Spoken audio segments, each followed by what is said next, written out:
La izquierda que ya no sirve. Ideas para recuperar el norte. Rebelión.org. Pluma Juan Torres López. ¿Por qué Zapatero, que tuvo logros reales en materia de derechos civiles, durante su primer gobierno aplicó los recortes que había criticado cuando llegó la crisis y aparece hoy envuelto en investigaciones judiciales que han generado una decepción profunda entre quienes lo tenían como referente moral de la izquierda española? ¿Por qué Lula, símbolo de esperanza para toda una generación latinoamericana, presidió un partido que terminó en una corrupción sistemática? ¿Por qué Rafael Correa, que llegó con un discurso de revolución ciudadana y retórica anticapitalista potente, terminó enfrentando a dirigentes y colectivos indígenas que habían sido sus aliados más próximos? Porque Obama, que movilizó como nadie la esperanza transformadora de la izquierda norteamericana en 2008, rescató a los bancos sin perseguir a sus responsables, deportó a más inmigrantes que ningún presidente anterior, no cerró Guantánamo o permitió que sus ejércitos ejecutaran a cientos de civiles? La respuesta habitual suele ser la de la traición personal, el carácter débil, la ambición que corrompe, el poder que cambia a las personas. Todas ellas quizás son reales y comprensibles, pero en todo caso insuficientes, pues no explican el patrón y el fallo estructural que inevitablemente debe haber cuando ese tipo de casos produce con tanta regularidad.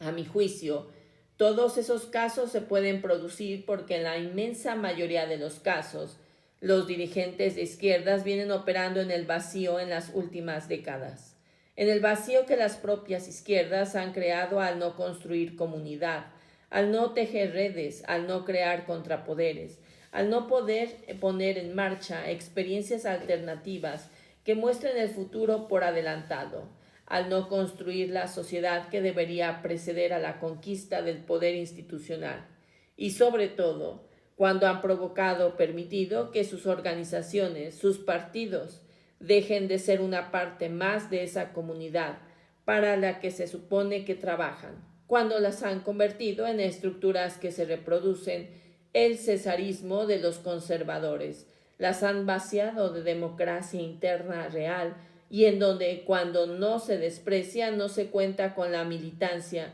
y mucho menos con la ciudadanía a la que dice querer representar. Cuando la izquierda no ha construido ese tejido previo, cuando no tiene bajo sus pies el suelo de la sociedad organizada, sus dirigentes quedan literalmente en el aire y solos frente al poder real. No tiene detrás una comunidad organizada que los sostenga cuando hacen lo correcto y los frene cuando se equivocan. No tienen a su lado una red de instituciones, organizaciones, grupos sociales, militancia y ciudadanía que les recuerde cotidianamente para qué están ahí y en nombre de qué y de quiénes actúan. No tienen enfrente el espejo que les muestre lo que nos está haciendo y en qué se están convirtiendo, ni tampoco el otro mundo alternativo en embrión y que crece a sus espaldas, en el que podrían detectar las contradicciones entre lo que predican y lo que hacen. En ese vacío el poder real actúa con una eficacia que no necesita ser conspirativa para ser devastadora.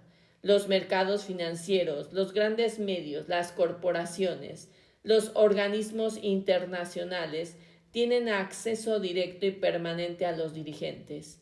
Les hablan todos los días, les halagan, les explican con paciencia y firmeza cuáles son los límites de lo posible, los redibujan y les muestran con claridad las consecuencias de traspasar las líneas que no deben sobrepasar.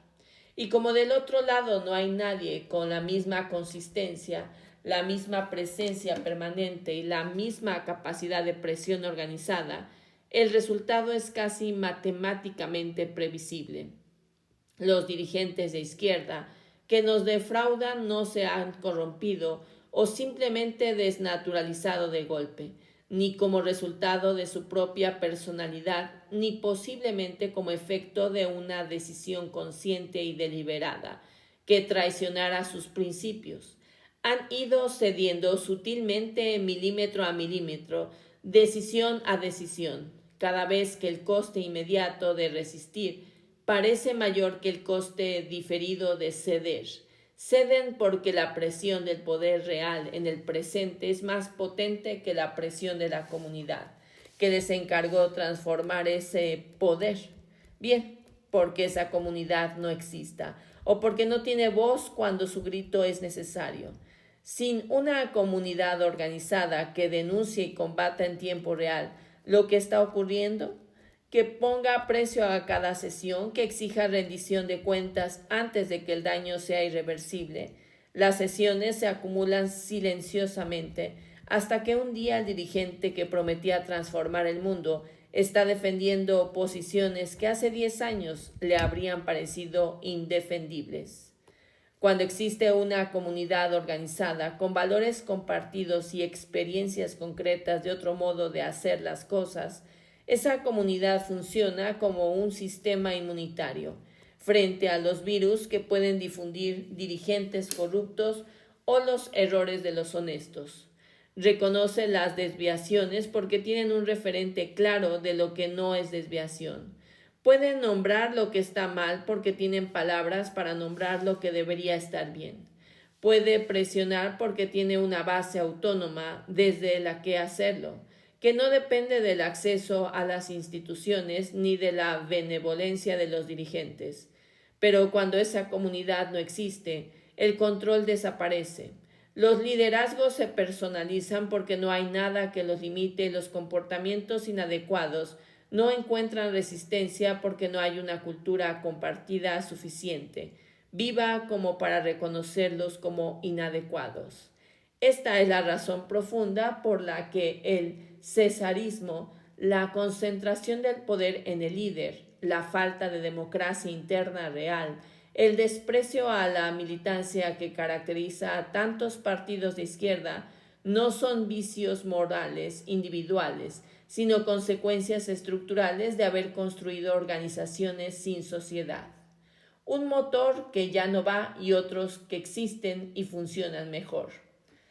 La conclusión que he sacado de todo lo que he analizado en los últimos años en mis artículos y libros es dura y cuesta decirla, pero creo que tenemos la obligación de exponerla con claridad.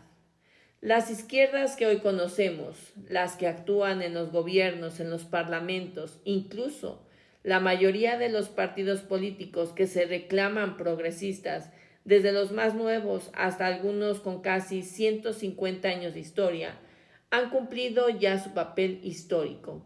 Son operadores políticos que en su forma actual no pueden ser el motor de la transformación del mundo. No por culpa de su militancia o de la que incluye elección tras elección en sus programas. No sirve porque están construidos sobre los mimbres equivocados, asumiendo el terreno en donde pisa el adversario y el marco en el que impone su relato. Porque han renunciado a construir comunidad y sujeto, porque han aceptado las reglas de un juego diseñado para que no pueda ganar, y porque, en consecuencia, son incapaces de generar el tipo de sociedad nueva que haría posible el cambio real. Esto no significa que no pueda seguir teniendo un papel importante. Lo tiene y lo seguirá teniendo seguramente, para frenar los peores excesos, para defender lo conquistado y ganar tiempo. Pero me temo que ya no es posible que siga siendo los motores del cambio social de mediano y largo alcance. Y confundirlos con ese motor, seguir tratándolos como si fueran y continuar depositando en ellos la esperanza transformadora, tiene un coste que ya no podemos permitirnos.